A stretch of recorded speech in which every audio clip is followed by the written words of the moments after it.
Indian banks association आयोजित बँकॉन 2012 या राष्ट्रीय परिषदेचे उद्घाटन केंद्रीय अर्थमंत्री पी चिदंबरम यांच्या हस्ते झाले। यावेळी इंडियन बँक्स असोसिएशनचे अध्यक्ष के.आर. कामत यांच्यासह देशातील सर्व प्रमुख बँकांचे अध्यक्ष, मुख्य कार्यकारी अधिकारी, वित्त संस्थांचे अधिकारी, उद्योग क्षेत्रातील अधिकारी या परिषदेला उपस्थित होते।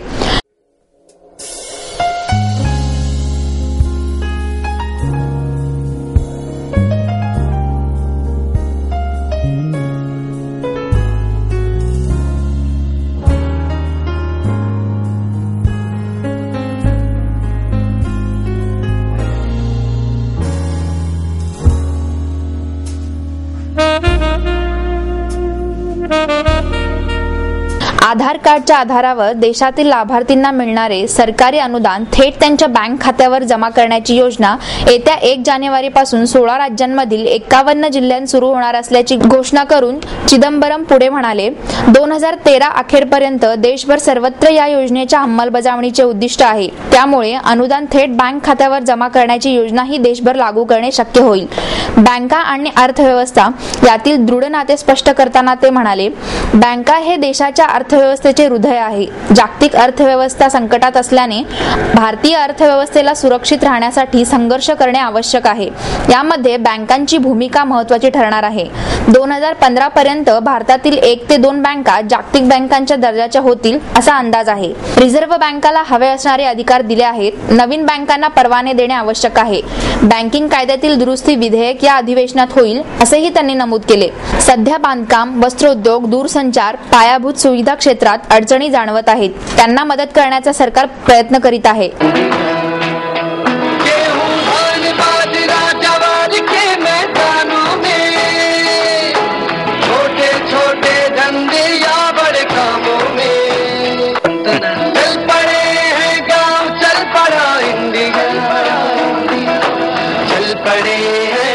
चल पड़ा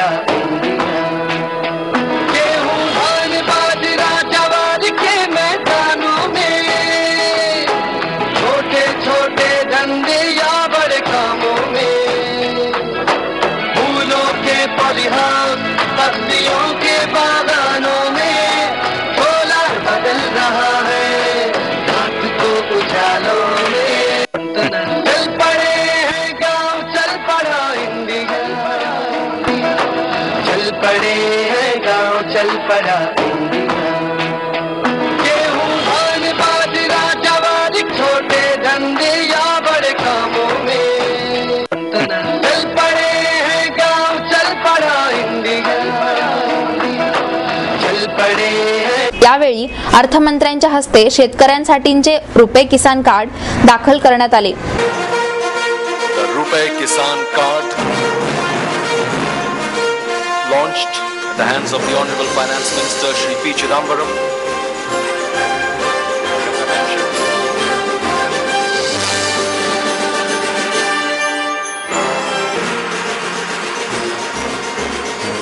Bank of Maharashtra is the first bank to launch this card. तसेच मॅकेन्सी कंपनीने बँकिंग उद्योगाबाबत तयार केलेले अभ्यास अहवालाचे प्रकाशनही त्यांच्या हस्ते झाले।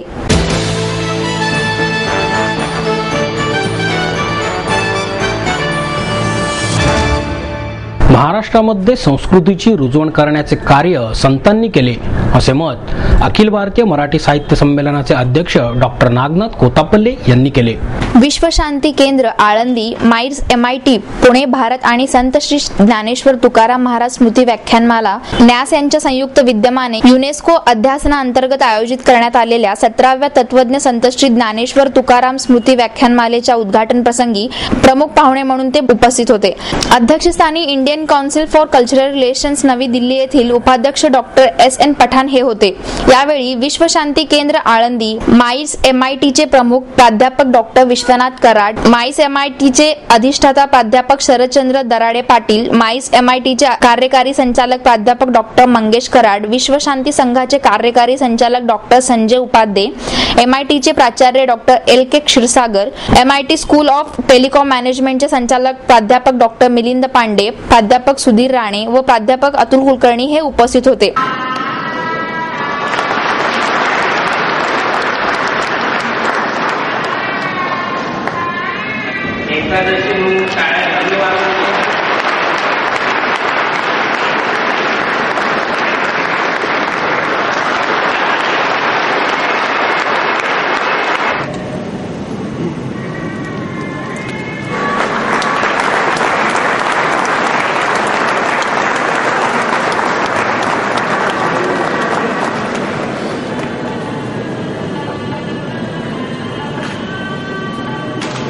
डॉक्टर नागनाथ कोतापल्ली म्हणाले, प्रस्थापित व्यवस्थेविरुद्ध उभे राहून समाजाला विश्व संस्कृतीकडे नेण्यासाठी संतांनी विविध माध्यमातून केलेला संघर्ष महत्त्वपूर्ण आहे. महाराष्ट्रामध्ये संस्कृतीची रुजवण करण्याचे कार्य संतांनी केले. भारताच्या इतिहासात 19व्या शतकाप्रमाणेच 12व्या आणि 13व्या शतकाचे स्थान महत्त्वपूर्ण आहे.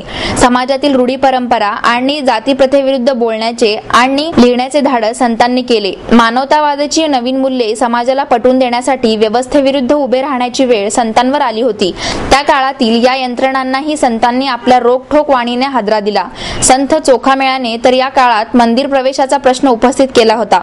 संतांचा संस्कृतीसाठीचा हा संघर्ष अतिशय गुंतागुंतीचा आणि तितकाच प्रखर होता, असेही त्यांनी सांगितले. साहित्याच्या संदर्भामध्ये विचार करत असताना असा सगळा व्याप मी या ठिकाणी मांडू शकेल की नाही मला माहिती नाही, पण संत साहित्याचं माझं ते आकलन आहे ते मी इथे मांडण्याचा प्रयत्न करणार आहे. भारताच्या इतिहासामध्ये 2 शतकं फार महत्वाची आहेत. त्यातलं एक शतक आपल्याला माहित आहे ते 19वं शतक. 19व्या शतकामध्ये आमच्या देशामध्ये आधुनिकता आली आणि ह्या आधुनिकतेमुळे अनेक अशा प्रकारचे बदल होत गेले. अनेक अशा प्रकारच्या नव्या सामाजिक चळवळींचा उदय झाला. ज्या महात्मा फुलेंचा आपण गौरवाने उल्लेख करतो,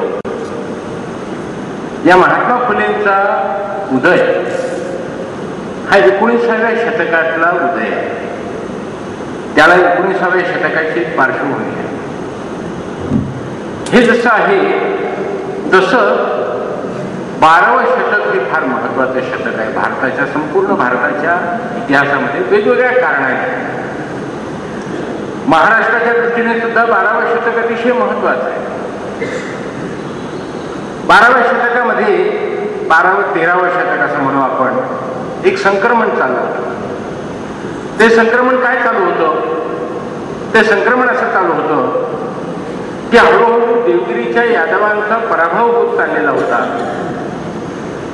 एकीकडे जे काही या देशातील स्वदेशातल्या माणसाची सत्ता होती ती सत्ता क्रमाक्रमाने लयाला चाललेली होती आणि परदेशातून आलेले जे कोणी आक्रमक आहे हे आक्रमक हळूहळू महाराष्ट्रावरती स्थिर होते.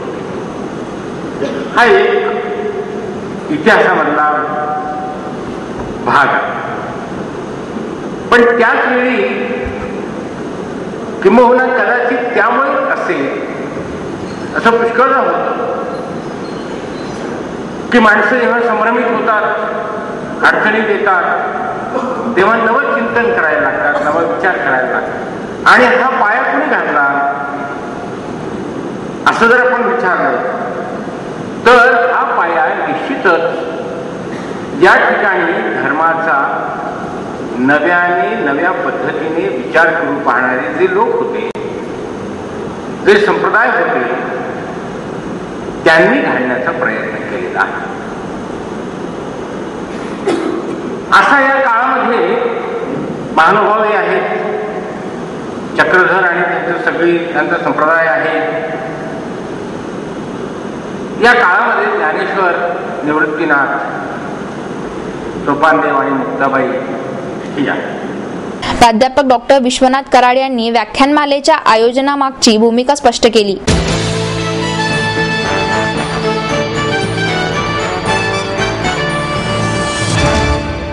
श्री साईबाबा पालखी सोहळा समितीच्या वतीने श्री साई स्नेह मेळाव्याचे आयोजन करण्यात आले होते. त्यानिमित्त पालखी मिरवणूक, कीर्तन यांसह नृत्य, भजन आणि रक्तदान शिबिर असे उपक्रम राबविण्यात आले. यावेळी साई जीवन गौरव पुरस्कार प्रदान करण्यात आले. पहाटे 5 वाजता साई भजनांनी कार्यक्रमांना सुरुवात झाली. सकाळी 10 वाजता बाळकृष्ण महाराज सुरासे यांचे कीर्तन झाले. त्यानंतर नृत्यांगना वैष्णवी पाटील, बाल कलाकार तेजश्री वालावलकर यांनी नृत्य अभिनयाचा कार्यक्रम सादर केला. राधा दामोदर प्रतिष्ठानचे अध्यक्ष महेश आठवले यांच्या हस्ते साई भक्त चंद्रकांत ठक्कर, विजय राऊत यांना साई जीवन गौरव पुरस्कार प्रदान करण्यात आला. ज्येष्ठ पत्रकार मल्हार अरणकल्ले, शिर्डीच्या साई संस्थानचे कार्यकारी अधिकारी किशोर मोरे, मोहन यादव, बांधकाम व्यावसायिक सुधीर दरोडे, आर.डी. गायकवाड यावेळी उपस्थित होते. मालेगाव येथील मस्जिद बाबा यांनी कव्वाली सादर केली.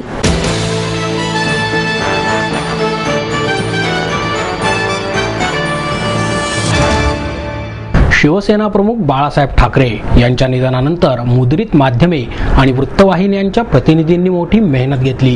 याबाबतची माहिती नागरिकांपर्यंत पोहोचवण्यासाठी शुक्रवार पेठ येथील सेवा मित्र मंडळाच्या वतीने 50 विविध भाषांमधील वृत्तपत्रांच्या कात्रणांच्या प्रदर्शनाचे आयोजन करण्यात आले होते. शिवसेनेचे माजी शहर प्रमुख रामभाऊ पारिख, माजी नगरसेवक गोपाळ चिंतल, भोई प्रतिष्ठानचे अध्यक्ष डॉक्टर मिलिंद भोई यांच्या उपस्थितीत या प्रदर्शनाचे उद्घाटन झाले. बाळासाहेब ठाकरे यांच्या निधनानंतर विविध वाहिन्यांनी त्यांच्या जीवनातील वेगवेगळे प्रसंग, आठवणींचे वृत्तांकन केले होते. नागरिकांना सर्वच वृत्तपत्रांमध्ये आलेल्या बातम्या एकत्रितपणे वाचता याव्यात यासाठी हे प्रदर्शन आयोजित करण्यात आले होते. नितीन मोहिते, उमेश कांबळे, गजानन भगत, गणेश सांगळे, पंकज पारवे, सागर कुलकर्णी यांनी ही कात्रणे तयार केली असल्याचे मंडळाचे अध्यक्ष शिरीष मोहिते यांनी सांगितले.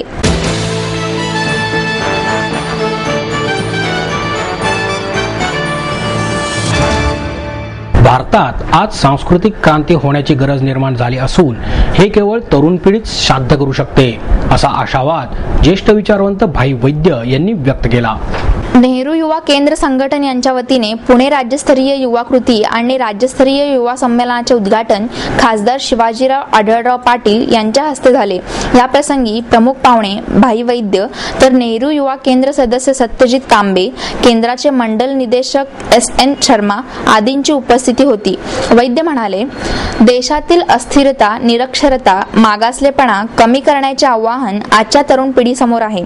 भारतात आज सांस्कृतिक क्रांती होण्याची गरज निर्माण झाली असून हे केवळ तरुण पिढी साध्य करू शकते. आजच्या तरुणांमध्ये समाजाला तारून नेण्याचे सामर्थ्य आहे. जगातील 1/3 तरुण वर्ग हा भारतात आहे. त्यामुळे आज युवकांनी योग्य मार्गक्रमण केले पाहिजे. आजपर्यंत झालेल्या फ्रेंच, रशिया, अमेरिका येथील क्रांत्यांचे नेतृत्व तरुणांनी केले आहे. आढळराव पाटील म्हणाले, युवकांसाठीच्या योजनांच्या तरतुदीत वाढ होणे आवश्यक आहे. यासाठी येत्या अर्थसंकल्पात युवकांसाठी अधिकाधिक आर्थिक तरतूद करण्यात यावी, यासाठी आवाज उठवणार असल्याचे त्यांनी नमूद केले. या कार्यक्रमात संघटनेच्या वतीने जिल्हा युवा पुरस्कार, जिल्हा युवा मंडळ पुरस्कार यांचे वितरण आणि विशेष सन्मान करण्यात आले.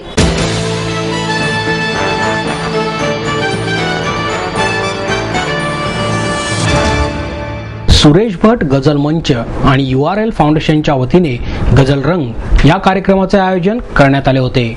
घासलेटच्या आणि विषाच्या बाटल्या दिल्या, काय द्यायची तुला अजूनही आंधळ पोरी, पोरीशिवाय घराला घरपण नाही, हे जितके खरे तितकेच तिला घासलेट दिल्याचे वास्तवही.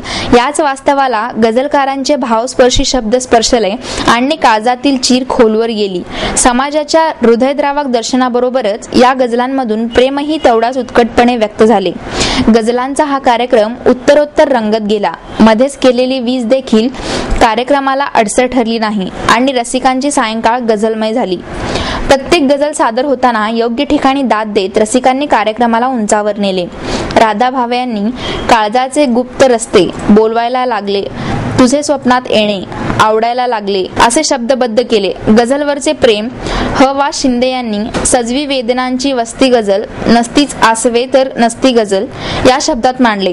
तर गझलकाराबद्दलचा विश्वास वैभव देशमुख यांनी जेव्हा तेव्हा सुकतील झाडे मनामनांची, आम्हीच त्यांच्या मुळाशी पाणी पुरवत राहू या शब्दात मांडला. गझल आहे जात माझी आणि आहे धर्म गझल, 12 महिने आनंदाने मी जगण्याचे मर्म गझल या शब्दात योगीराज माने यांनी गझलबद्दलच्या भावना व्यक्त केल्या. रुपेश देशमुख यांनी वेदनेशी नाते जोडले. त्यांनी लिहिले, मला वेदना प्रेम करते किती, तिला वाटते मी मुलासारखा, किती वाचवू मी मला सारखा, उन्हाच्या घरी मी फुलासारखा. सुरेश वैराळकर यांनी सूत्रसंचालन केले.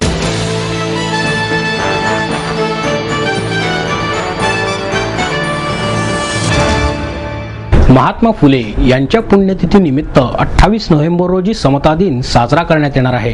यावेळी महात्मा फुले समता पुरस्कार खासदार डॉक्टर भालचंद्र मुनगेकर यांना प्रदान करण्यात येणार आहे. 1 लाख रुपये रोख, मानचिन्ह, फुले पगडी, उपरणे असे पुरस्काराचे स्वरूप आहे. परिषदेचे कार्याध्यक्ष कृष्णकांत कुदळे यांनी ही माहिती दिली. महात्मा फुले पेठेतील महात्मा फुले राष्ट्रीय स्मारक येथे सकाळी 9 वाजता सार्वजनिक बांधकाम व पर्यटन मंत्री छगन भुजबळ, आमदार चंद्रकांत मोकाटे, महादेव बाबर, गिरीश बापट, भीमराव तपकीर, माधुरी मिसाळ, पंकज भुजबळ, विनायक निमण, पालकमंत्री सचिन अहिर, खासदार समीर भुजबळ, महापौर वैशाली बनकर, पिंपरीच्या महापौर मोहिनी लांडे, कैलास कमोद, प्रा. हरी नरके, बापूसाहेब भुजबळ आदींच्या उपस्थितीत डॉक्टर मुणगेकर यांना पुरस्कार प्रदान केला जाईल. 28 रोजी दुपारी 3 वाजता पुणे विद्यापीठाच्या प्रशासन भवनासमोर महात्मा फुले यांच्या 12 फुटी पूर्णाकृती पुतळ्याचे अनावरण राज्यपाल डॉक्टर के. शंकर नारायण यांच्या हस्ते होईल. यावेळी मुख्यमंत्री पृथ्वीराज चव्हाण, छगन भुजबळ, माजी उपमुख्यमंत्री अजित पवार, कुलगुरू डॉक्टर वासुदेव काळे उपस्थित राहणार आहेत.